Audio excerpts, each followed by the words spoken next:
And again, I'm using the microphone and speaker from my cell phone and camera because my new computer doesn't have that. So I'm broadcasting from a different. So it's a little bit different, but I think we'll be okay. So I'll go ahead and get started.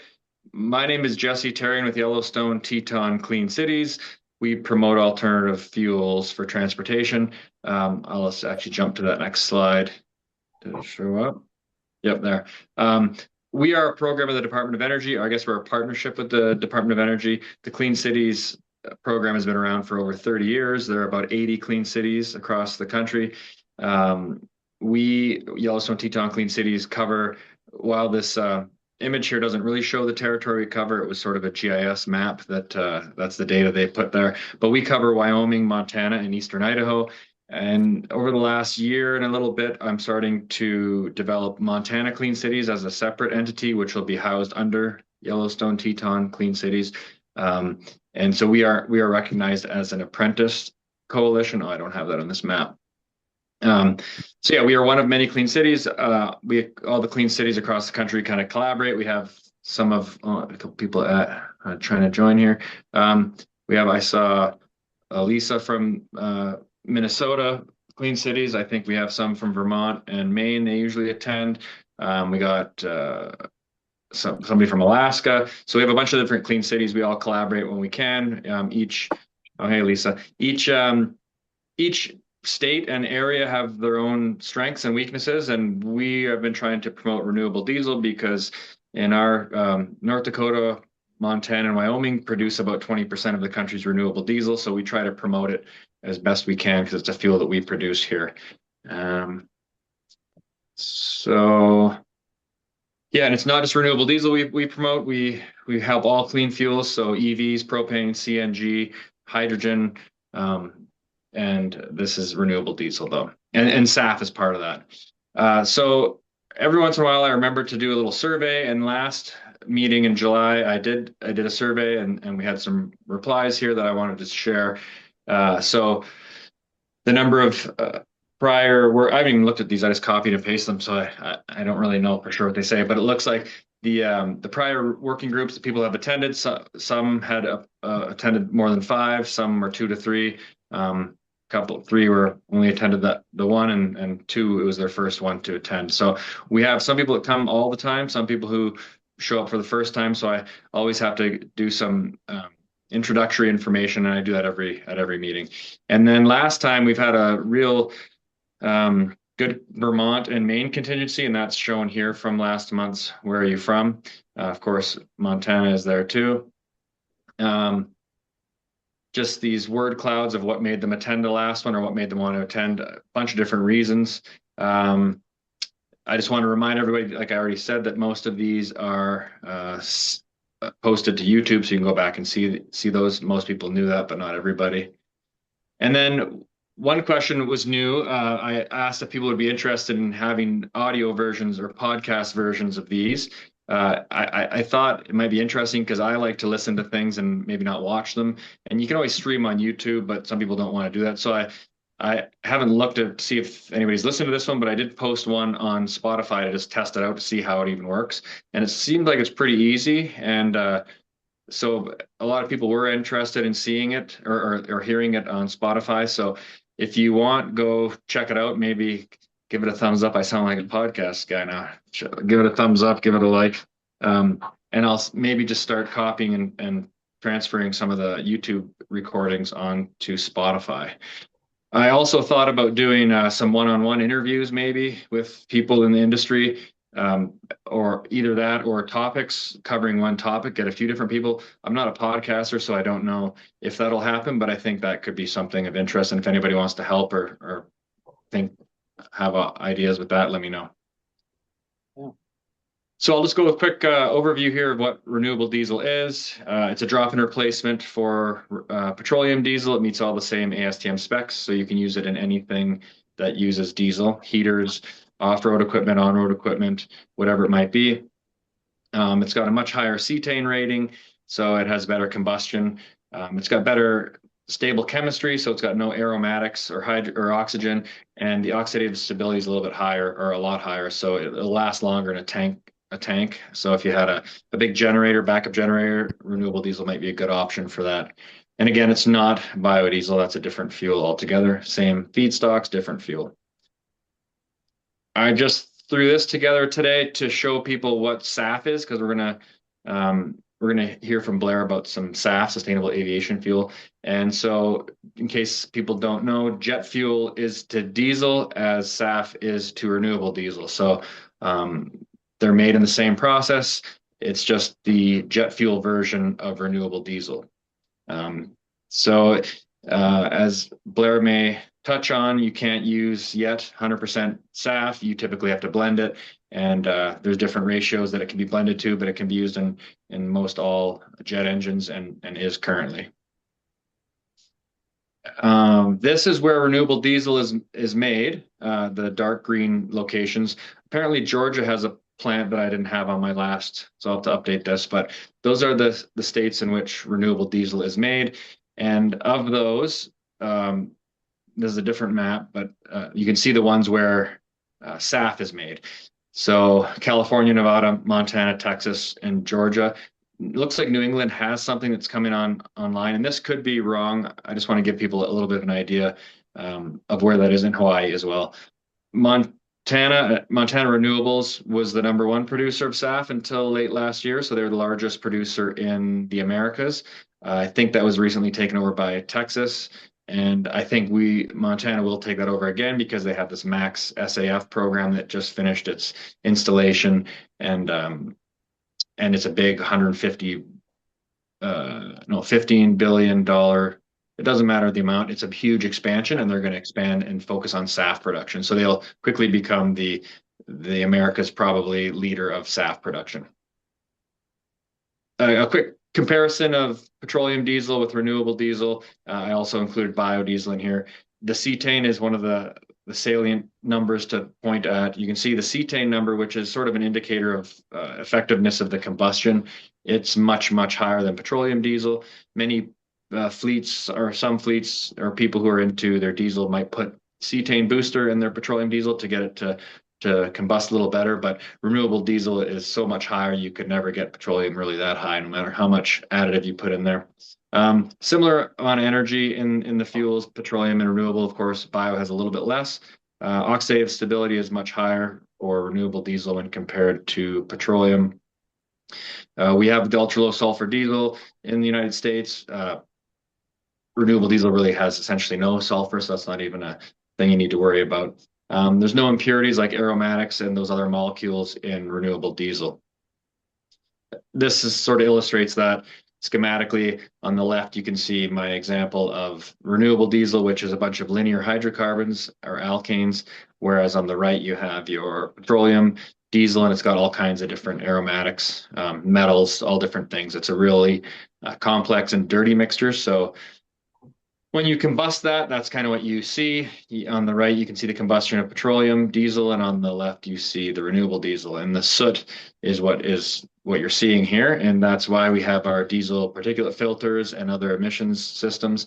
And they work fairly well at their job, but they do cause probably more headaches for fleet mechanics than anything. And it's because they are working and they're getting clogged up with this soot. Renewable diesel should not even clog these DPFs really at all because there's really no soot. All right, well, that's kind of a preliminary overview. And what brought me to Blair was Montana Renewables announced about a week ago that they've done a collaboration with this Montana SAF Hub for the airport in Minneapolis-St. Paul. And they've been rail carring SAF, sustainable aviation fuel, there. And I don't know much about it, and Blair knows a lot about it, and she'll explain that to us.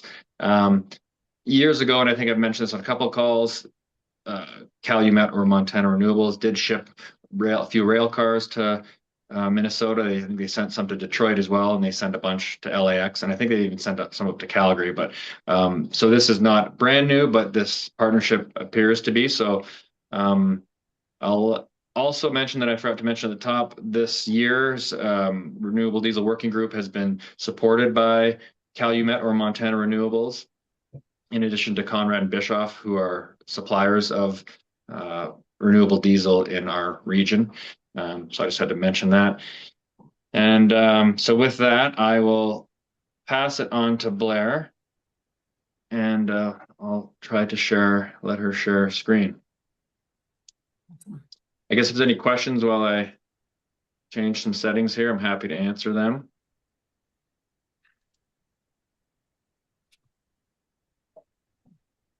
I will say I don't have slides. I kind of just talk off the cuff. So if you guys are cool with that, I also am totally fine if there's questions while I speak. Put the little hand thing up, and I can pause and break it down. I think if I can jump in, I might be best just to give a little background of kind of the perspective that I'm going to be talking today from, and how I came to be at Greater SAF Hub, Greater MSP SAF Hub. So I really come from the physical world of renewable fuels, logistics and trading. So for the last 12 years, I have moved through, started out with biodiesel imports on the US West Coast, 2014 when RINs started blowing up, and I really got to see the parallels of, all right, there's these biofuels, and then there's the whole compliance market that's worth a lot of money, and any gasoline importers are going to have to buy these RINs. And I kind of started to understand how complex that market is. I brokered the RINs and LCFS credits,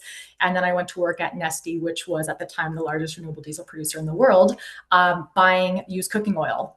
So one of the feedstocks to make renewable diesel and SAF through the HEFA process is the used cooking oil, tallow, animal fats, corn oil.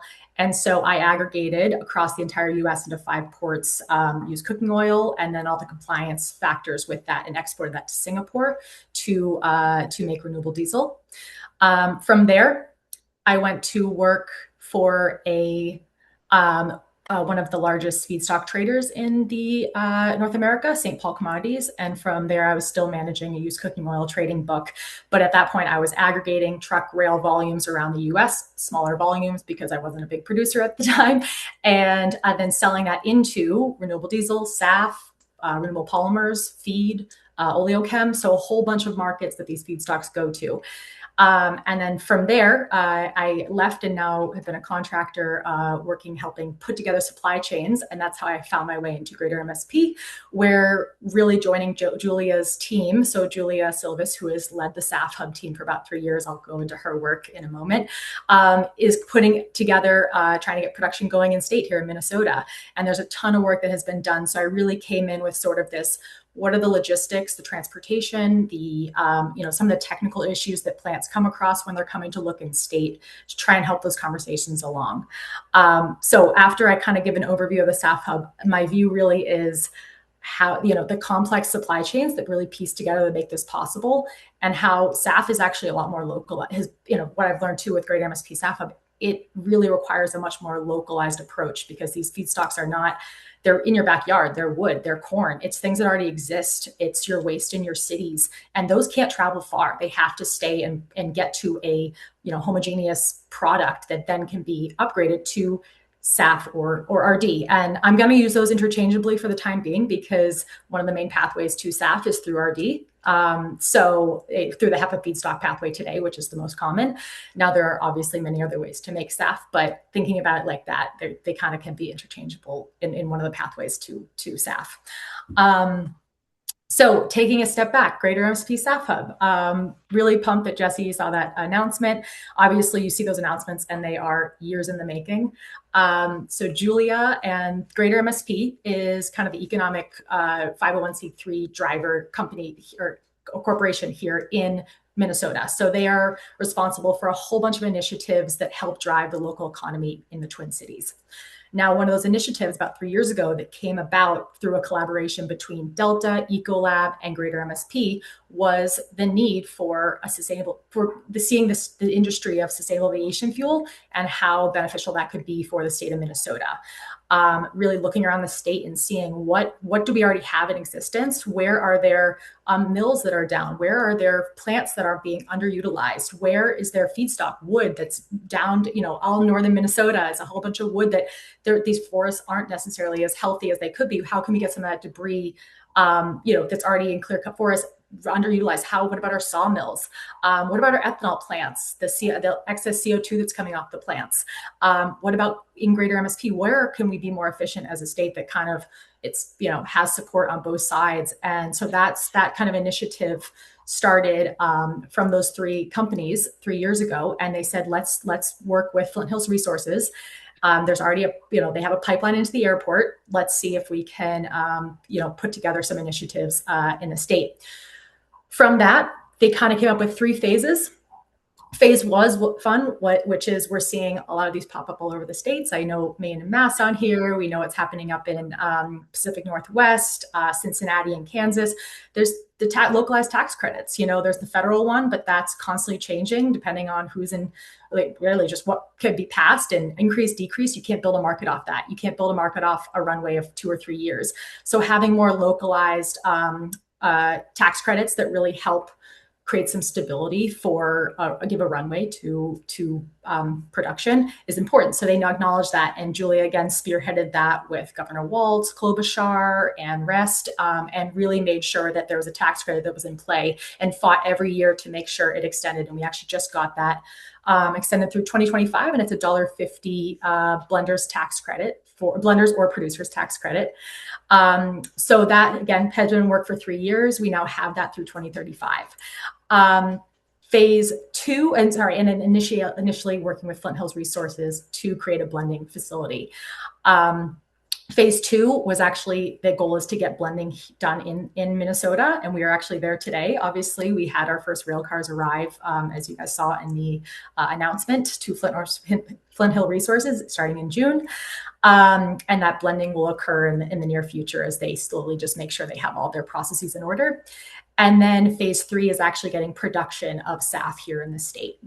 Now, I really want to emphasize how important the timeline of that is, because people will say we're doing SAF in different places, and it really takes a lot of foundational support to make that happen. And I think that's what Minnesota SAF Hub has done extremely well. I've only been there a little over a year working with the team, but like I said, the tax credit's already been in place. They have support from the government. They're working with the logistics and transportation, in the state, between truck, rail, talking with pipelines, obviously the blending infrastructure. And that is quite a key piece because, and Jesse, I'll get your question in 1 second.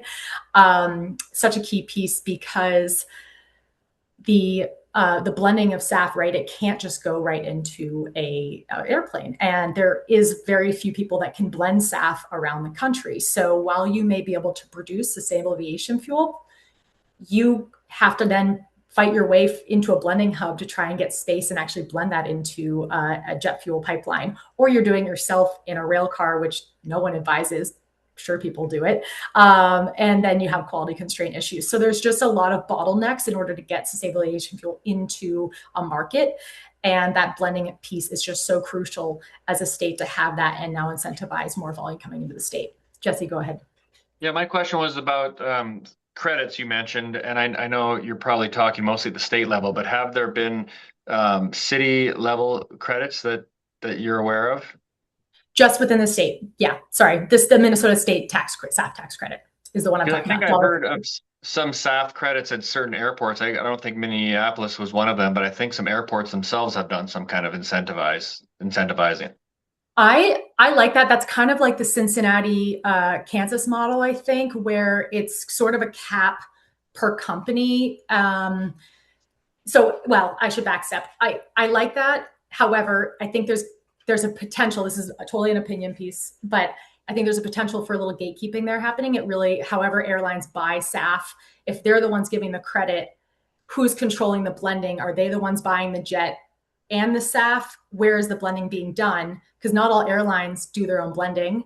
So there's still this piece missing of, just because an airline may set a tax credit or they have one, it's almost like they're just saying,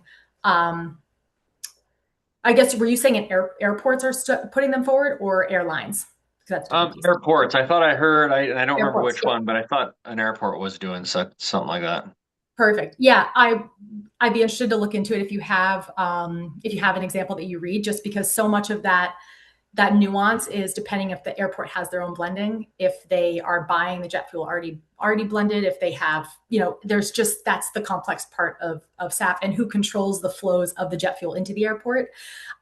Because that's another bottleneck. If you're a small producer trying to do wood to SAF, at small volumes, are you going to get space at this airport to sell your SAF?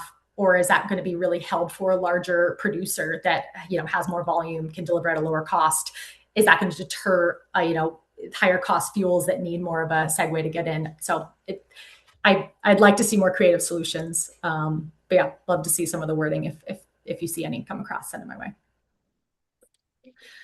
Awesome. So I think was just leaving off with sort of the phase 2 that the Greater MSP SAF Hub is kind of in. Really super psyched to start having the blending begin. And then phase 3 working on production here in state.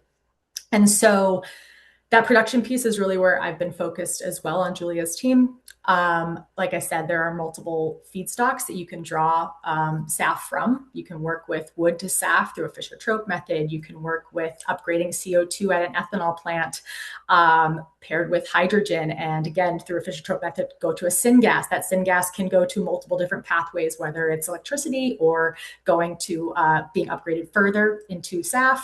You can have gasification of MSW waste here in the Twin Cities.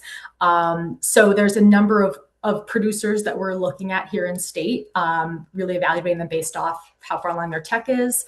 The financial piece is obviously so crucial. These are not obviously sometimes the biggest projects, and anyone here that is working with a number of producers in their states with clean fuels programs, there's definitely that disparity of, are these pilot demo programs, or are these commercial, or are these 80 million gallon a year plants? And they're all going to fall within different bandwidths, have different needs, look for different types of financing, have different risk assessments that you just can't look at all producers obviously the same. I know this crowd is probably well aware of all that.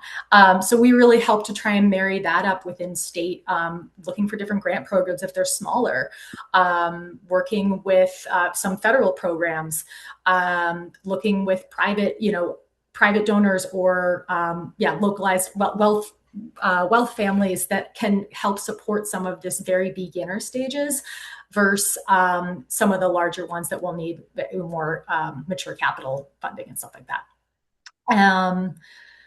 I think maybe just quickly, because we're here to talk about the SAF blending facility, I'll just give a couple quick updates on what that facility looks like, because it's now up and running and we just had the groundbreaking ceremony. And then I'll kind of parry back towards some of the feedstock supply chains and how I kind of view that in the next year or so. Okay, so within the SAF Hub, Flint Hills Resources, the blending capacity of the SAF blending facility is 30 million gallons of SAF annually. The tax credit is the Minnesota state tax credit is for a certain dollar value. So that doesn't cover the entire 30 million gallons. So that's something to keep in mind as producers are looking in state, that the tax credit is, continued annually. But it's not like it's going to be for the entire 30 million gallons, and producers still have to look for independent blending if that 30 million gallons is already filled up with Flint Hills, individual purchases. Within the hub today, within the blending facility today, an example, we have the aviation fuel such as Delta that would purchase the synthetic blending components of SAF. They'll arrive at the blending facility by rail. Only pathways for SAF that had already been tested and pre-approved and compatible within Flint Hills Resources will actually be able to work within the system there. That's another key piece as people look within SAF infrastructures of their own cities.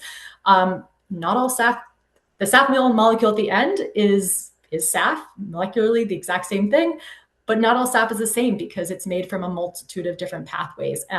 Different feedstocks that come in all bring their own technical challenges when you process that SAF or blend it in. And that's really what the Flint Hills Resources realized is, so while there's some pathways approved, whether it's, SAF made from the HEFA feedstocks of corn oil, UCO, and tallow, those are good. They know how to handle that. If you're getting ATJ coming in from maybe from corn, maybe that process and what they look at is a little bit different. It's going to take them longer to analyze that. So there's, again, I name these to say there's just always more additional hurdles within SAF to kind of work through. And so within the hub, they have pre-approved pathways that are allowed. So if anyone's looking to deliver at Flint Hills, make sure that you contact them ahead of time and just ask, hey, is this way that I made SAF, is this approved at your facility? Just one extra question to go through. And then from there, obviously it'll arrive, they'll do their testing, make sure it meets the jet fuel specifications, and then they'll put it into a blending tank. From there, it'll mix with conventional jet fuel, and then that part actually gets delivered into the airport by pipeline from Pine Bend Refinery to Greater MSP. And then from there, it's available for use by all aircrafts. It's not like one aircraft is going to get all the SAF. It's going to kind of be done out once it's in the pipeline from there. So I'll leave that. If there's any questions on the Pine Bend Refinery or kind of Greater MSP's work before I kind of go into some of my comments on feedstocks and logistics and stuff like that. Blair, Tim Leach here from Alaska, and a question about, I think that last step, once you've got the SAF, the blended SAF delivered by pipeline, and as you were just saying, molecules are just put into different fuel tanks, basically, or airplanes. Is that process, though, more of an accounting process, essentially like the book and claim, to say, yep, this airline, if it's Delta, says I want, this volume of fuel, of SAF, that is, and then they get to claim the environmental attributes? Or is there some other mechanism? Delta will, I wouldn't be able to for 100% say how they're actually accounting for that.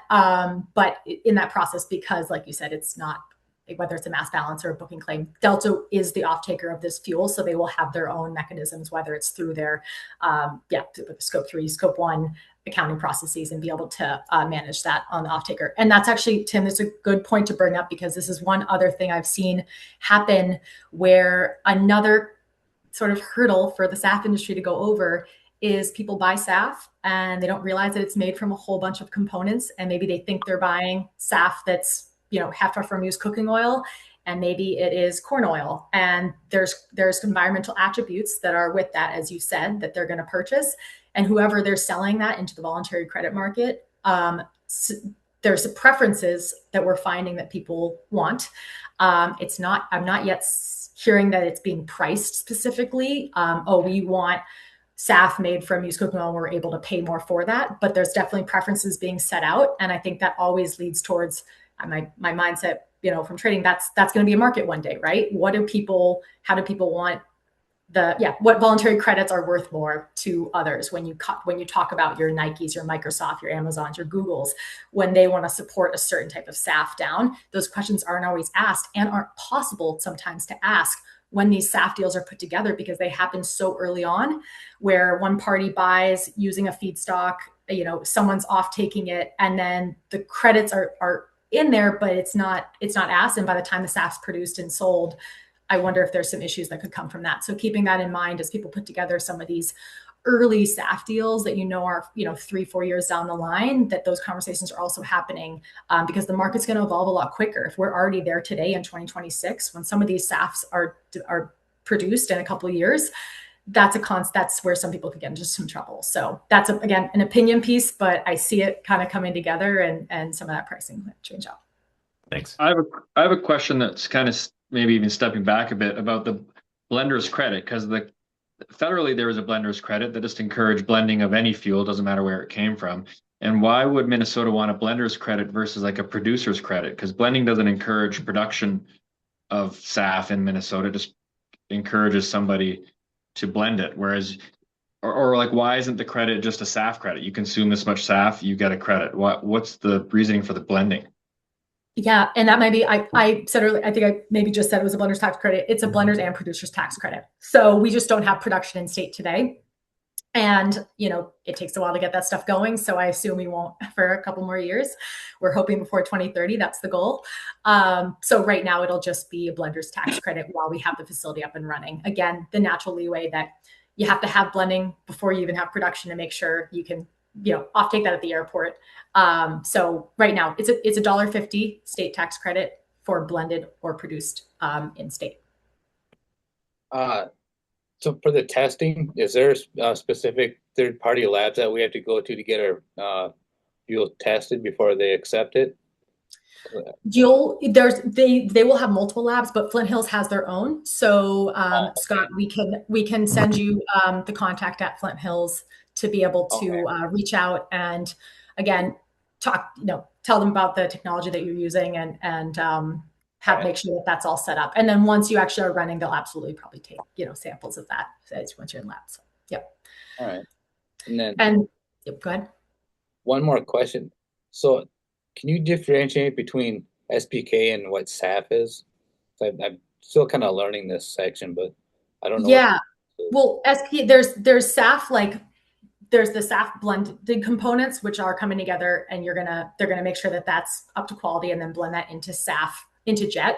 And this also, sometimes the terms, they get really, it's just like very wordy, but I would just consider it like SAF that comes in, and that's like the raw SAF material, and then blended jet is going to be the actual finished product that's goes in the jet pipeline.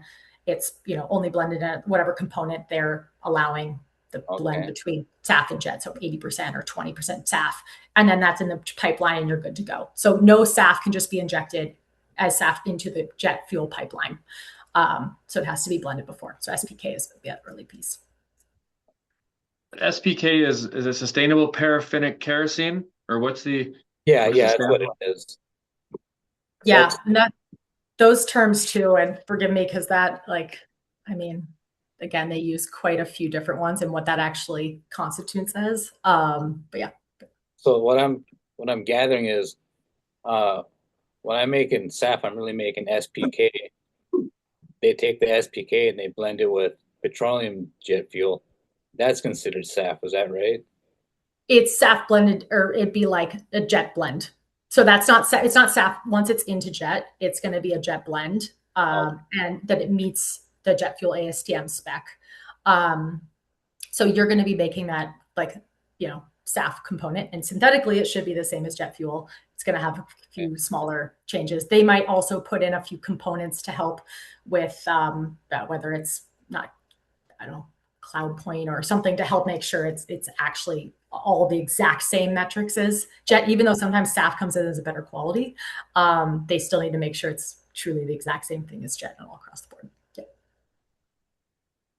And that also brings up, Scott, one other point. Sometimes people misunderstand what the Great MSP SAF Hub is, whether we are actually blenders or how to interact with us. So Scott, we met obviously just last week, and anytime we're really think of us as like kind of a collaborator within the state and a resource to try and get yourself connected with the right people to progress, whether it's a project or find feedstock or work within the state or connect with Flint Hills. We're kind of like a collaborator in that sense, as this group is, to kind of jumping off point to speed those conversations up. So we do not blend, own, or operate SAF. We don't take position.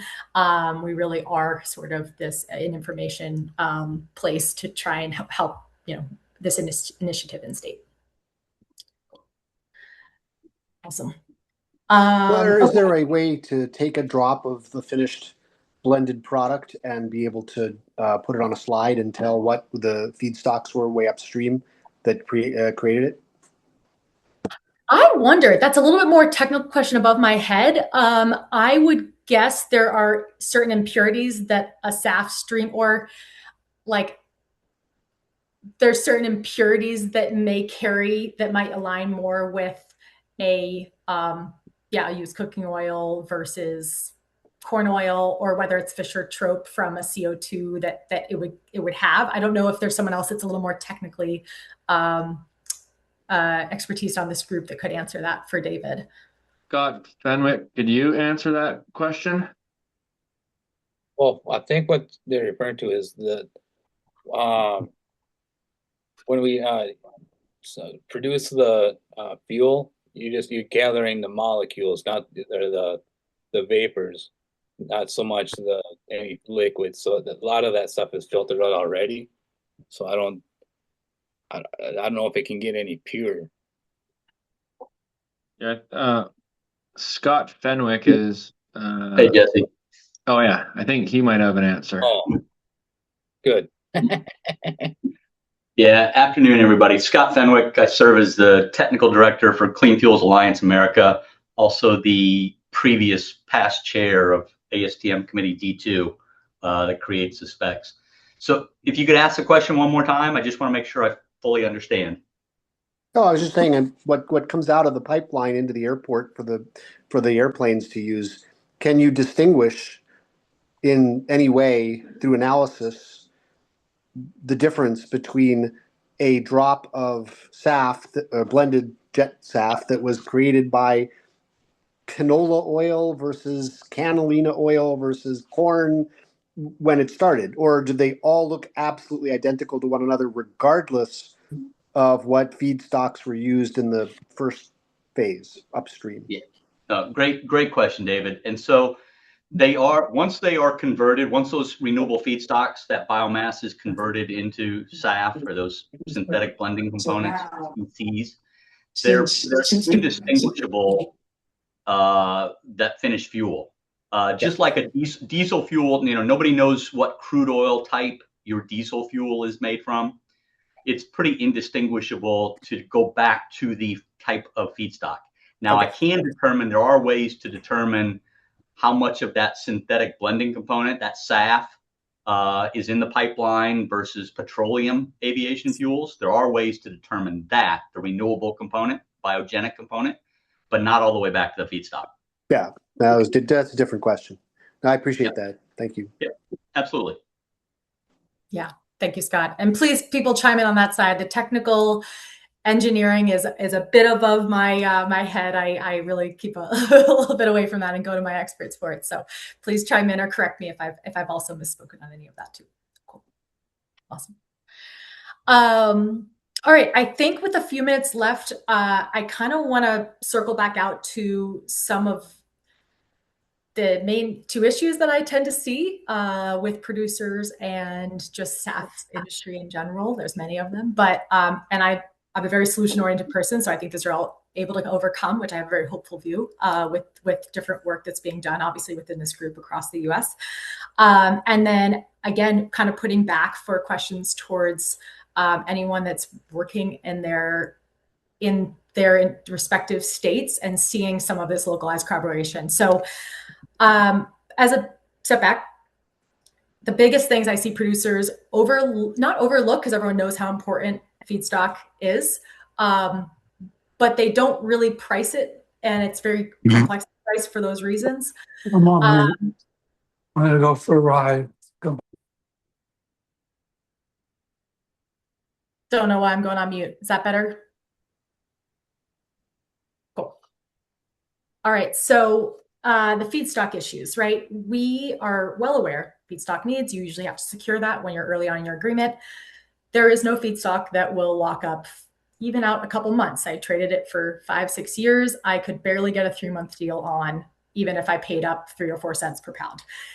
It's just so volatile. There's not a lot of stability. There's no index pricing for a futures market. So the complexities within what that feedstock is worth at a plant level, I think just becomes, we obviously all know that, but it's extraordinarily difficult to factor into the price of the plant, even when you have early day economic models put together.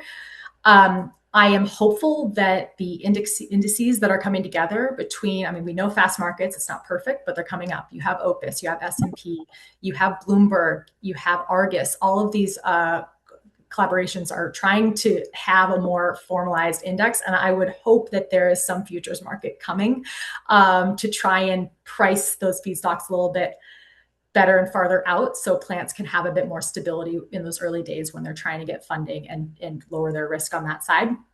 But those feedstock prices, as we know, are given a leeway also based off policy and regulation that comes in from the state. So without a runway, which we have right now through 2030 with 45Z tax credit that came in, that'll help give some stability to those markets. That all funnels in. So it gives us a short runway for a few years to try and help get plants going. And maybe there's some credibility to what those feedstock prices will be based off RINs and 45Z, LCFS credits, other markets that are coming together with other clean fuels programs that we see. But those are just, again, so important to not just the producer, to the producer, because it really helps give that feedstock pricing some stability within the US. And then the second piece that I can't overlook enough is, again, that aggregation and logistics piece that tends to be the last conversation that producers have. You put together your models and you understand a little bit of what pricing will be here on the beginning. You understand what you could produce it at, the voluntary credits, it's all of it's kind of a range.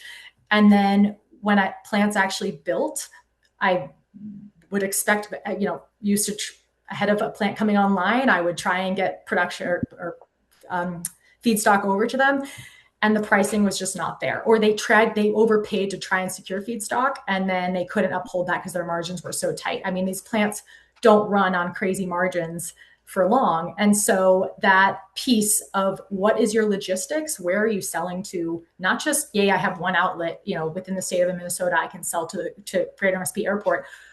Where are you drawing those feedstocks from? Who else is pulling from them? Where are they selling to? What markets are developing there? Are they exporting it? And that's, again, where that complexity of who are you competing with? Is it Europe? Is it Asia? Is it Canada? Is it just other plants? Is it someone else that has a better technology to process the same feedstock that I am? Specifically speaking with HEFA, whoever's processing the lowest, dirtiest used cooking oil, brown grease, tallows is going to win. And they're going to start pulling that because they can clean that up a lot better than somebody else. They're going to start paying lower prices here and be able to overpay for higher qualities somewhere else. And then, if you're not competing on those small things, if your tech's not up to speed and not competitive in those regions, again, you're kind of you're at a disadvantage. And month after month, you're going to lose out on that feedstock supply, even though you have those relationships, or on paper, it looks like you have access to that supply. You're going to lose out by half a cent or a penny per pound. And that just really kills your margin. You may be able to pay up for a little bit, but not after a bit. And then the other piece of that too, while you may be bidding on that supply delivered to your plant, rail car and truck, do not over inflate how great rail cars are. They are for aggregation of large volumes if you're transporting it more than, 100 miles.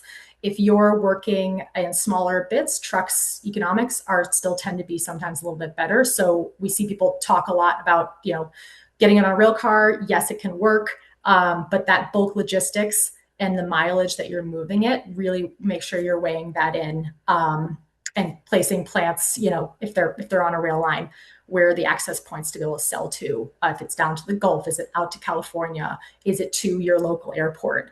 Because once you get it on a rail car, it may cost you 3 cents to get it to your local airport, and also 3 cents to get it to the Gulf, or maybe 4 cents to get it to the Gulf. And the Gulf might be, 2 cents better market. So then your product is going to go to the Gulf, but now you're competing with the whole Gulf market. So really start to think through those logistic pathways.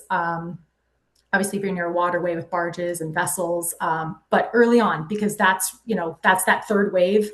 But I think that really could kill a plant before it even gets, it gets built, and then kills a plant from then on out. So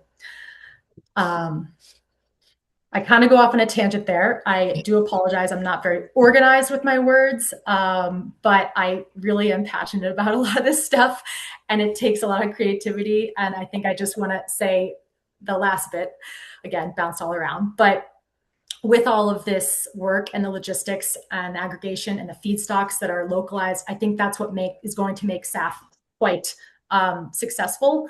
It is not a market that you can, again, work on your own in your independent island. You have to work within collaborative infrastructure, within the blending hubs, within your feedstock. If it's corn and soy, those same fields go into our food and feed markets. Those aren't going to pull away. You're fighting for, environmental attributes from the same pool of feedstock that's going to other markets. It's so intertwined with things that have already been around for so long.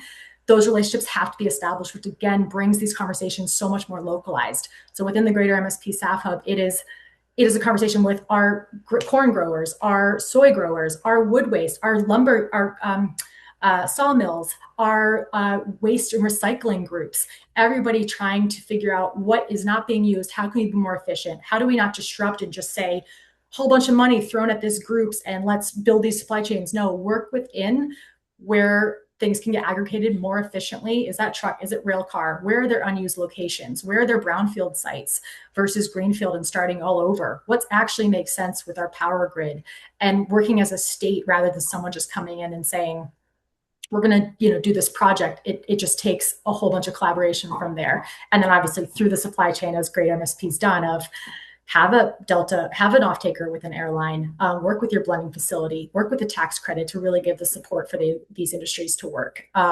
So I'm positive on that front. I just think we're going to see a lot more localized supply chains build the SAF market. And I'm quite excited about that. So everyone here obviously is already in that initiative, so thank you for the work that you guys are doing. Thanks, Blair. I guess we can open up to some questions. I have a couple to start. What are some of the other competitive industries that are competing for the same feedstocks, using the oil, the tallows that are paying top dollar?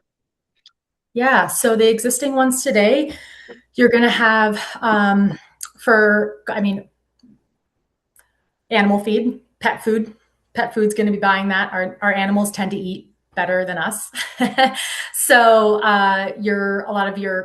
depends on the different choice like greases, turkey, chicken, again, cow, whatever the oils are derived from will have different feed markets for other animals. So, and those animals will either go towards human feed or they will go towards, my dog's about to bark, so I apologize. We just had a mailman come. Whether that's going to animal feed or human feeding other animals that feed humans. So that's a massive, probably the biggest competitor. Your tallows and used cooking oil will also go into renewable polymers. That is a process a little bit, again, above my technical brain if someone wants to chime in on the polymer side. But those feedstocks can go into renewable polymers. They just have to have a slightly different credit qualification, which is ISCC plus, and that is actually a European certification body. It's not hard to get. It costs money to get. You just have to get certified as a supply chain, but that industry has quite a bit of legway depending on the producers that are looking for those feedstocks. They tend to produce with those feedstocks in a block. I would say like, hey, we're going to run these feedstocks to make renewable polymers, for 3 months, and then they'll test it, make sure it's good, and then run off. But that industry is growing and figuring out what they can use for renewable polymer industry. And back with the corn and soy, you're really going to see those compete most with our food and feed industries. So, actually just corn oil, soybean oil going into, your PepsiCos, your Walmarts, your Targets, figuring that into our food products. So, and that really, they're different grown corn. So I'm going to go back to the corn example, but corn for fuel is different than corn for food.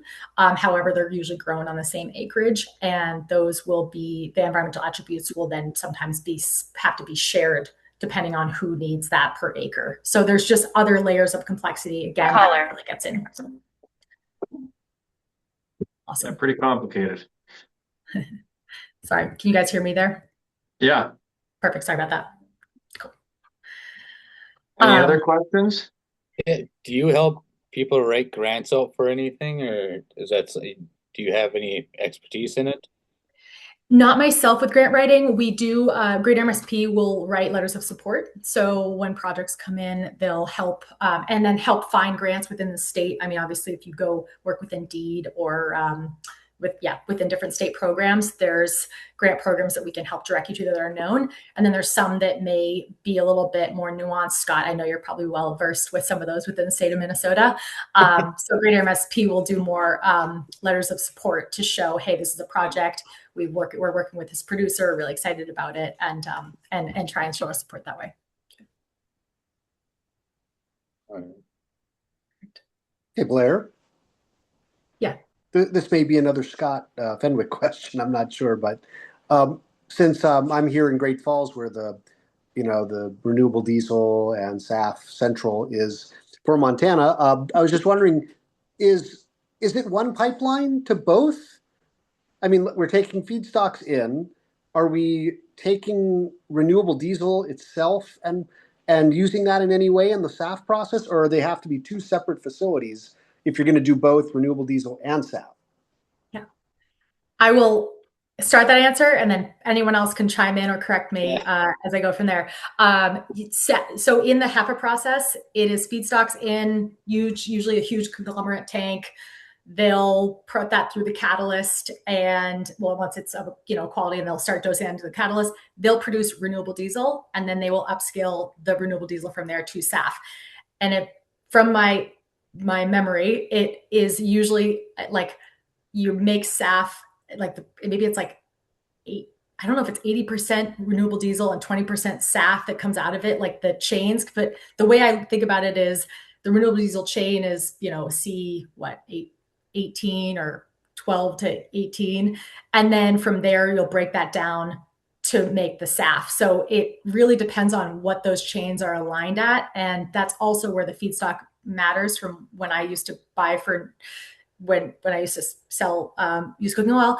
The chains, depending on the feedstock, are easier to break than others. So used cooking oil chains come in and they really physically break down to smaller bits easier. So it's cheaper in the process to make SAF from used cooking oil and tallow rather than soybean oil, which the chains were a little bit, I guess, harder to break, or maybe only broke in half, and then they have to break them again or reconfigure them a little bit. So it really is a make sort of RD and then upgrade from there by breaking the chains into lighter end fuels. Someone please correct me or add to that if I misspoke on any of that. Hey, Blair, this is Scott Fenwick. You did a great job. Yay. So, yeah, David, it's depending upon, as Blair mentioned, depending upon the feedstock used, most what we would call triglycerides, those raw vegetable oils or used cooking oil or tallows or whatever, are going to be 16 to 18 carbon chain lengths long. Now, once you convert that to a hydrocarbon, it's renewable diesel, and then you can isomerize it to you can isomerize it and use it as diesel fuel.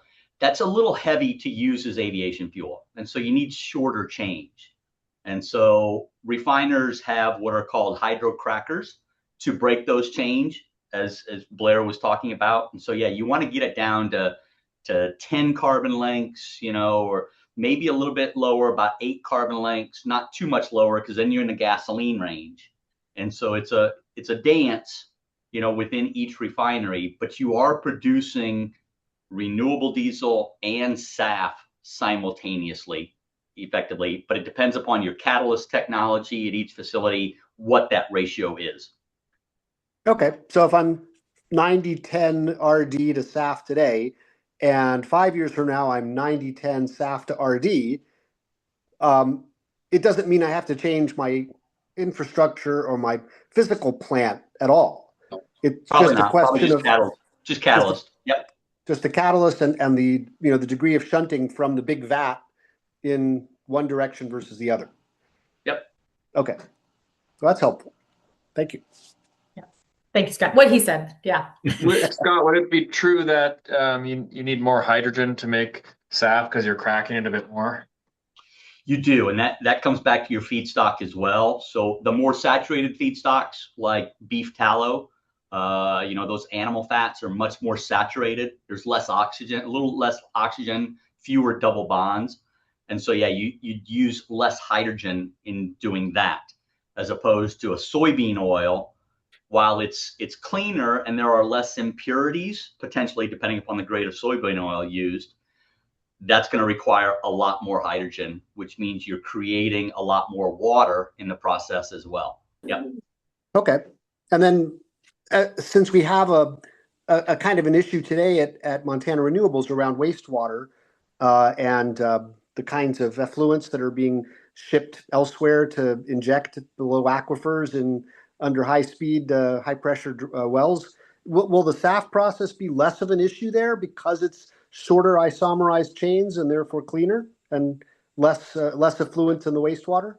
No, you're still, that's all dependent upon, the oxygen content in your feedstock, and that's going to be pretty constant. So even though you are creating shorter chains, your original feedstock still all had all that oxygen, and so that's not going to impact the amount of water and the effluents that you have. Okay. Yeah, because that's all upstream in the first phase of the washing. Yep. Okay, I got it. Thanks. That helped. Thank you, Scott. That also, I know we have 1 minute left. I think this same question, thank you, David, for the question. Also, I'm learning more on the Fischer-Tropsch side. I come from the HEPA background.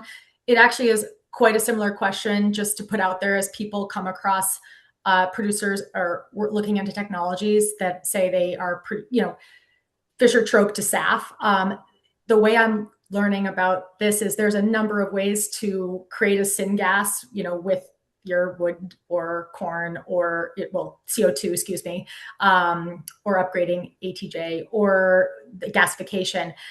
When people say they can make SAF from that, it actually is a different Fischer-Tropsch unit. So there's the FT process to get it to a syngas, and those syngases are different qualities. And then from there, you're not all producers are going to be capable of having that final upgrade to SAF process, but that's something that I'm really interested in because it's, David, almost like that first input of RD, it's the first input is syngas for Fischer-Tropsch, but it doesn't necessarily then just get upgraded to SAF. You need an additional Fischer-Tropsch unit that can do that.